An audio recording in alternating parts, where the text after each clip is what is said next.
Hi everyone. We are going to start off with a brief history of our Earth. So this is geology. We are going to be studying our Earth. So let's talk about how our Earth has come to be. So the goals for this part of the lecture are, by the end of the lecture, you'll be able to give a timeline of the creation of our Earth, as well as explain the formation of our planets, specifically terrestrial planets such as Earth and its inner layers, as well as label the 8 planets we have in our solar system. So our universe started with the Big Bang. The start of the Big Bang, all of the mass and the energy in our entire universe was in a single point, and about 13.7, 13.8 billion years ago, it exploded and has been expanding ever since. So if we think about the briefest possible history of the universe, that's what I'm trying to go into here, so we're not going to spend too much time on this. If you are interested, I highly suggest taking the general astronomy class in the physics department. It's a really, really fun class. The Big Bang, after a few seconds, hydrogen atoms started to form, and after about 5 minutes, the hydrogen atom had actually started fusing to become helium, as well as traces of other elements. The universe continued to expand. As it expanded, it cooled, as well as it decreased in density. So by about 200 million years ago, there were clouds of helium and hydrogen in our universe, which are called nebulae. So some of these nebulae collapsed. So due to gravity or uneven gravity within the clouds of atoms, some actually collapsed. So this is a picture here of some of those clouds of hydrogen and helium. So what happens is nuclear fusion begins in stars. This is actually able to produce heavy elements and supernova. So this is where the heavier elements in our universe have come from.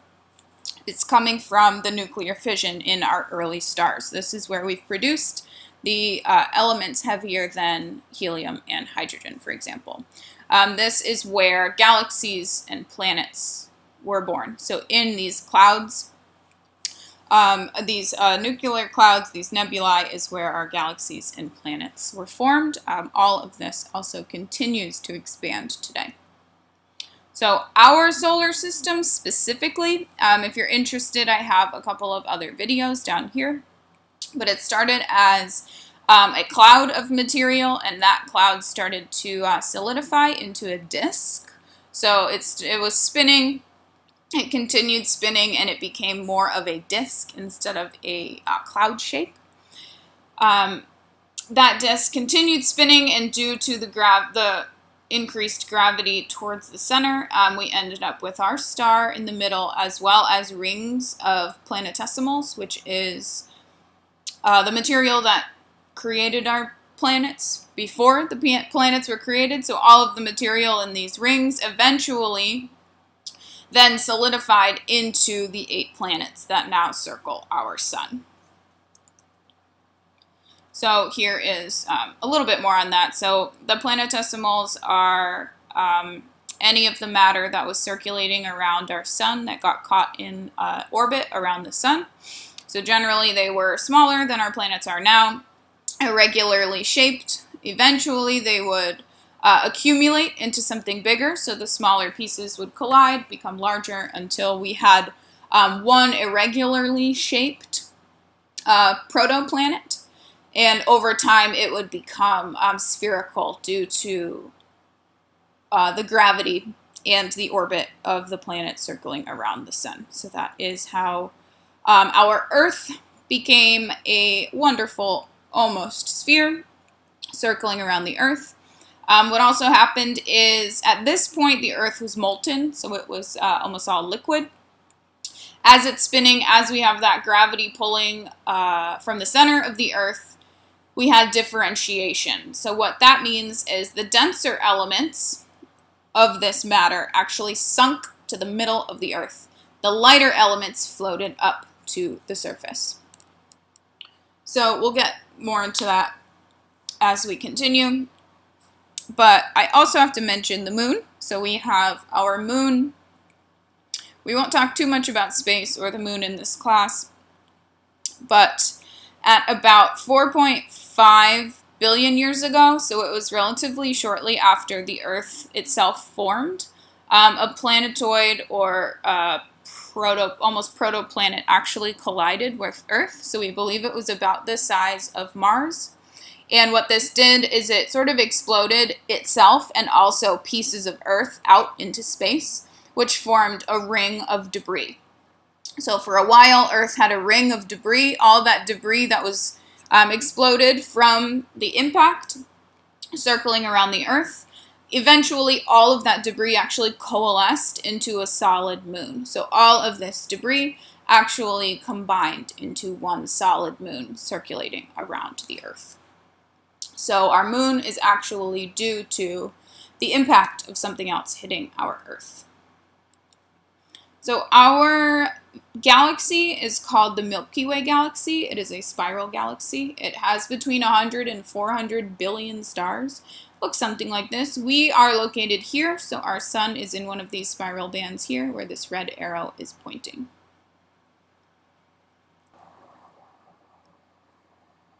And here is a picture of our Milky Way. So I did not take this photo. I do not have a camera of this quality. Got this one from the internet. But if you are ever far away from light pollution at night and able to look up and see a beautiful sight as this, you will actually, generally in the Northern Hemisphere, be able to see the Milky Way like this. So you can actually see sort of the dense cloud of stars and material that make up our Milky Way. So our solar system has one star. It is the sun at the center of our solar system. There are 8 planets. There are a huge number of asteroids and comets, as well as over 60 moons. So all of the objects have regular orbits, so smooth, round-ish orbits. And the orbits are all determined by the gravitational forces. So there are planets, asteroids, and comets.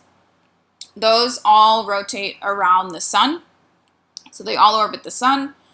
Moons, however, are the one thing that actually orbit around the planets. So the moons, just like ours, rotate or orbit around the planets. Everything else is orbiting around the sun. So we have 2 different types of planets. We separate them into terrestrial and Jovian. So in order to be a planet, the definition is the object must orbit a star, it must be spherical, and it must have cleared its neighborhood of other objects, which means the gravitational pull of the planet is strong enough that it doesn't have anything nearby. It has either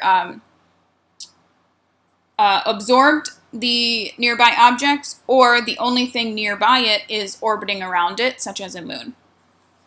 So the 2 types of planets, we have the Earth-like planets or the terrestrial planets. Those are the small, rocky, very dense planets of Mercury, Venus, Earth, and Mars. So our innermost planets, the first 4 planets from the sun.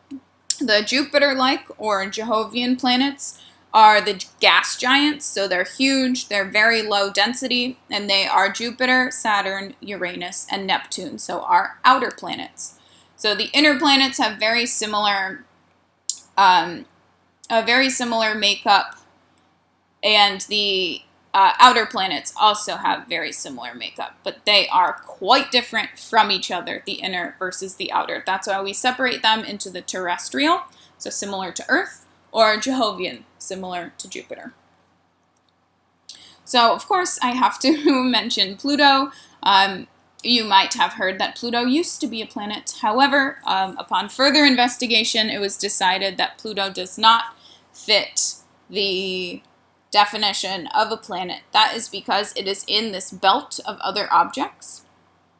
So there are quite a few large bodies, large objects that exist in the sort of the outer reaches of our solar system, but they work together, so they have not cleared their neighborhood of objects. So Pluto technically It's not the only one out there, and it also does not fit our definition of a planet. So sadly, Pluto is not a planet anymore, even though when I was growing up, we did learn that it was. We have 8 planets: Mercury, Venus, Earth, Mars, Jupiter, Saturn, Uranus, and Neptune. So if we think back to our brief overview of the history of the Earth, I mentioned that as Earth was forming from a planetesimal into a planet, it was molten at the start. So it was really a ball of magma because there was a lot of gravitational heating and a huge amount of radioactive decay. So the whole Earth was molten. It was all liquid magma. So what happened at this time is as the Earth started very, very, very, very slowly cooling, all of the dense materials, and mostly the metals, the heaviest elements, sunk to the center of the Earth. So all of, let's say, that's shown by red in this photo, all of the red, very heavy objects sunk to the center of the Earth in what we call now the core. So the less dense magma, the less dense elements that would normally float, did just that. So they floated to the surface of the Earth, and the surface is where we have the least dense elements. So that is what first began to cool and first created a rocky crust. So in between our very, very low density crust and our very, very high density core, we have what we call the mantle. So it's an intermediate density material. So it is less dense than the core, but it is more dense than the surface of the Earth. So that is why it sits right in the middle. So the Earth kind of looks like an egg. The shell is our crust. The egg white is our mantle. And the core is the yolk. So these are the 3 main components. We have the crust, which is very, very, very thin. On the outside of our Earth, there's the mantle, which is a little bit more dense. And then also the core at the very center. So this is the densest part of Earth, is in our core, right in the center of the Earth. So these 3 different regions, the crust, the mantle, and the core, they all have different proportions of the 4 main elements that are on Earth. So iron, magnesium, oxygen, and silicon. They are, each of the layers have a different proportion of these 4 main elements, but each layer still has all of these elements within them. So here's another good view. If we took a little slice out of the Earth, we would see the crust, very, very thin. The mantle, here it's split up into upper mantle and lower mantle, but we can just think of it as the mantle. And then the core, the outer core and the inner core. So what is our Earth made of? So the majority is iron, and then oxygen, silicon, and magnesium, as I mentioned. And then there are very small percentages of other things. But these main minerals and materials make up the most of our Earth. So the different layers of the Earth just have different proportions. So here are different rocks that you will learn about throughout this class and their densities. So the densities will actually help you understand where the rocks came from, remembering that the surface of the Earth is the least dense. For example, something more like granite would be a continental rock that would have formed on a continent. We'll get much more into that in the next few weeks. So along with the formation of Earth's materials, we have to briefly mention our atmosphere. So thankfully, we have an atmosphere. That is why we can live and breathe here as humans. The atmosphere was actually caused by volcanic gases. So the initial atmosphere around Earth would have been deadly for us. But when the Earth began cooling, remember the Earth was differentiating, so all the heavy metals, all the heavy materials were falling into the center of the Earth. the Earth actually started to become cool enough to allow for liquid water. So as the Earth was cooling, we had a lot of outgassing. So all of that molten material in the center of the Earth was outgassing in terms of volcanic eruptions. So volcanoes were releasing a lot of elements into the air. As the Earth cooled, it became cool enough to allow for liquid water. So liquid water was able to form, moisture was able to condense and then rain out and accumulate.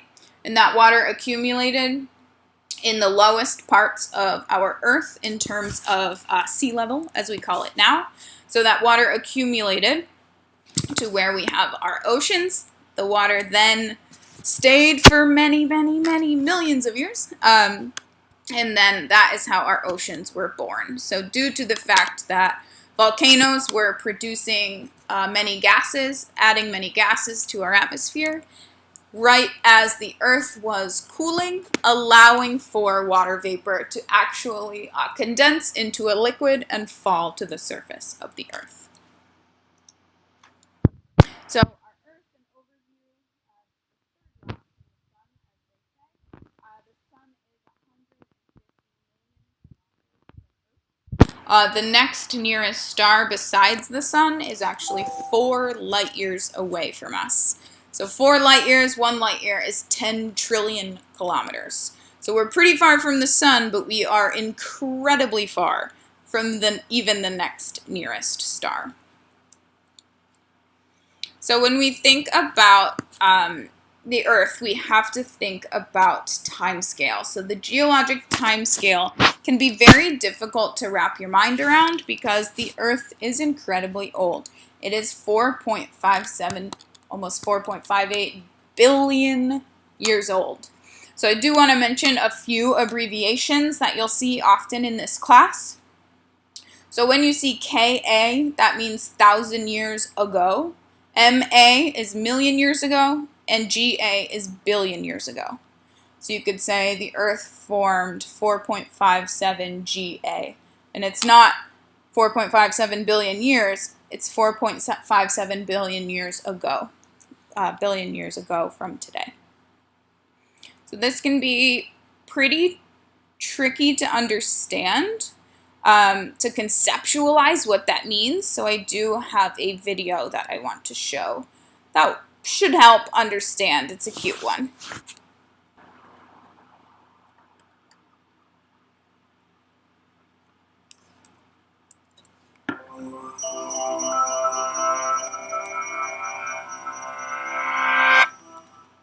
How old is the Earth? Well, by counting the number of isotopes in a sample of rock that's undergone radioactive decay, geologists have estimated the Earth's birthday, when it first formed from a solar nebula, to be 4.6 billion years ago. But just how long is that, really? Here are some analogies that might help you understand. For example, let's imagine the entire history of Earth until the present day as a single calendar year. On January 1st, the Earth begins to form. By March 3rd, there's the first evidence of single-celled bacteria. Life remains amazingly unicellular until November 11th, when the first multicellular organisms, known as the Ediacaran fauna, come along. Shortly thereafter, on November 16th at 6:08 p.m., is the Cambrian explosion of life, a major milestone when all of the modern phyla started to appear.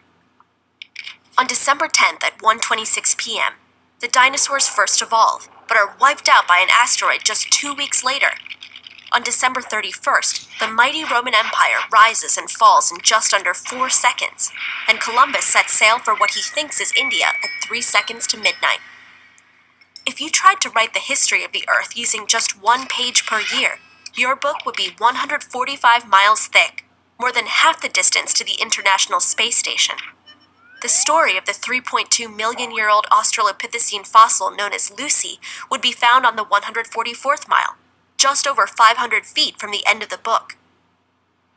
The United States of America's Declaration of Independence would be signed in the last half inch.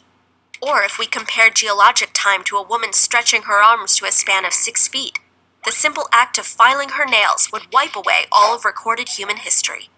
Finally, let's imagine the history of the Earth as your life from the moment you're born to your first day of high school. Your first word, first time sitting up, and first time walking would all take place while life on Earth was comprised of single-celled organisms. In fact, the first multicellular organism wouldn't evolve until you were 12 years old and starting 7th grade, right around the time your science teacher is telling the class how fossils are formed. The dinosaurs don't appear until 3 months into 8th grade, and are soon wiped out right around spring break. 3 days before 9th grade begins, when you realize summer is over and you need new school supplies, Lucy, the Australopithecine, is walking around Africa. As you finish breakfast and head outside to catch your bus 44 minutes before school, the Neanderthals are going extinct throughout Europe. The most recent glacial period ends as your bus drops you off 16 minutes before class. Columbus sets sail 50 seconds before class as you're still trying to find the right classroom. The Declaration of Independence is signed 28 seconds later as you look for an empty seat, and you are born 1.3 seconds before the bell rings. So you see, the Earth is extremely, unbelievably old compared to us humans, with the fossil record hiding incredible stories to tell us about the past, and possibly the future as well. But in the short time we've been here, we've learned so much, and will surely learn more over the next decades and centuries, mere moments in geological time.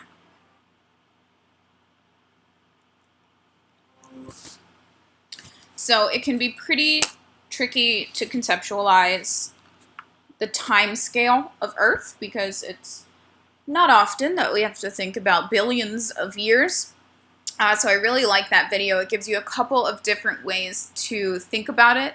The most interesting to me is if you made the time scale of Earth the arm span of a 6 foot tall person, and if you just shave your fingernails, you erase all of human history. I think it really shows how little we've actually been on Earth, which also highlights how incredible it is, the amount of information we have learned about the Earth.